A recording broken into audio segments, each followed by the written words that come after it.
And God saw that it was good. And so it's an act of courage, right? There's an act of courage that's associated with that transformation of attitude. And even with regards to the notion that the world is good, it's a courageous attitude, especially given that there's so much evidence that makes that conclusion difficult to continually draw. But the alternative seems to me to be far worse. So there's God again with the sun behind him, because he's associated with the solar consciousness, and he's creating all these strange, wonderful creatures, and you know, it's a, and people say, well, you know, the idea of God as an old man in the sky, let's say, that's primitive. It's much more better to think about it as a, much more better? Jesus. Anyways, it's more sophisticated to think of the divine essence as a disembodied spirit or something like that. But you know, that's not so obvious either, because as I already pointed out, there isn't anything that's more complicated than a human being. And so the idea that the divine is something that's at least as complicated as a human being strikes me as something that's actually quite reasonable. And I know it's a metaphor, although I don't know to what degree it is a metaphor, and it's also something that's embodied. And that's also a very interesting notion, you know, because it's become increasingly obvious as we've tried to do such things as produce artificial intelligence, that it's very difficult to produce an intelligence or perhaps a consciousness that isn't embodied in some manner.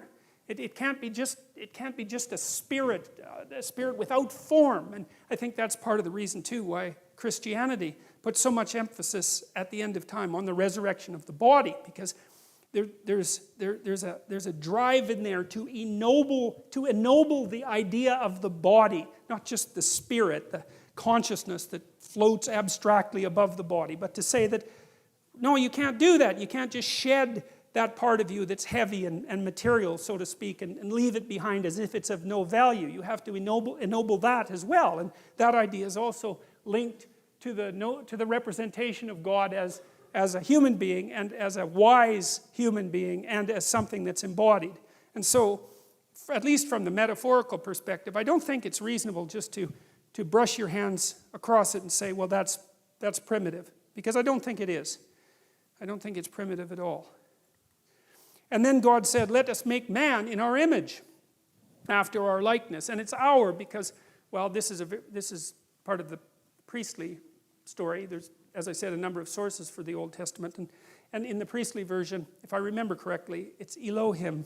That may be wrong. It doesn't matter, but precisely it doesn't matter, because the notion is that the God who's in the background of this story has a kind of plurality of being, right? And it looks like the idea of monotheism arose with great difficulty across time, because there are lots of powers, and the idea that there's a power of powers was something that it wasn't easy for people to figure out, you know, and because what's constant across sources of power? Well, some kind of meta power, but it's hard to figure out what that is, and that's what's being represented by the movement, as far as I can tell, from polytheism to monotheism. It's the observation that there are powers that determine the destiny of people, at least in part, that you're subject to. And then the idea that there's something common across all those powers that you can represent, partly, say, with the idea of the sun rising in the morning and fighting its way out of the darkness at night, and that's associated with consciousness and sovereignty. There's see, one of the things that bothers me about simple-minded atheism, and I would say the simple-minded atheism is of the sort that regards these stories as nothing but simple superstitions, is that it's very, very poorly informed. Because whatever these stories are, they are not merely simple superstitions. They weren't conjured up by some cabal of priests to bamboozle the masses, even though they were used for that purposes from time to time. It's much, much more complicated than that. They have a very ancient lineage, and they're tied together with all sorts of other stories. And there's an emergent wisdom in them, and I think the right way to view them is as the birthplace of sophisticated philosophical ideas. And so you have to wrestle with these stories. You can't just... And I said already that I'm going to be as rational as I possibly can in my discussion of these stories, and not refer to anything metaphysical except when that's absolutely necessary, even though I don't want to eliminate the possibility of a metaphysical reality, because I think that's premature. But you have to take the story seriously if you're going to if you're going to approach the problem properly, you can't just casually dismiss them. It's not appropriate. And so let us make man in our image. That's a very interesting idea. And like I said, it's not easy to understand how it was that human beings came up with the idea that us lowly creatures were, so with the Mesopotamians, for example, and the Greeks were like this too. Human beings weren't godlike. They were the playthings of the gods, right? They were just, the gods just tortured us for their amusement, you know, love and hatred and anger and all those powerful forces. We were just playthings to the gods. There wasn't anything particularly divine about us. The notion that in some sense we partake of the divine that's a staggering idea, and you don't want to underestimate the difficulty that there was in abstracting that, or the utility of that idea for our current mode of being. Let them have dominion over the fish of the sea, and over the birds of the heavens, and over the livestock, and all the earth, and over every creeping thing that creeps on the earth. So God created man in his own image. In the image of God, he created him. Male and female, he created them. That's interesting because there is more than one creation story in Genesis, and in this story, males and females are basically created at the same time. Later, Eve is extracted out of Adam, and we'll talk about that, but not here.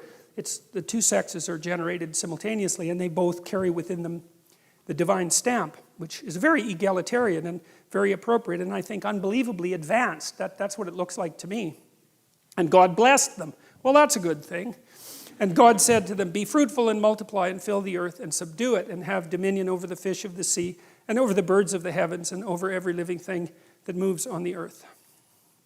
And there's God creating Adam and Eve, and they're looking pretty happy about the whole thing. And that's Michelangelo's famous Sistine Chapel representation. And there's some cool things about this. I mean, you got to wonder, this is an aside, and I don't know if it's a credible aside, but it's an interesting aside, so that's a form of credible. What the hell is God doing in this thing? You know, I mean, what is this exactly? And so there's been some interesting answers to that, and this is one of them.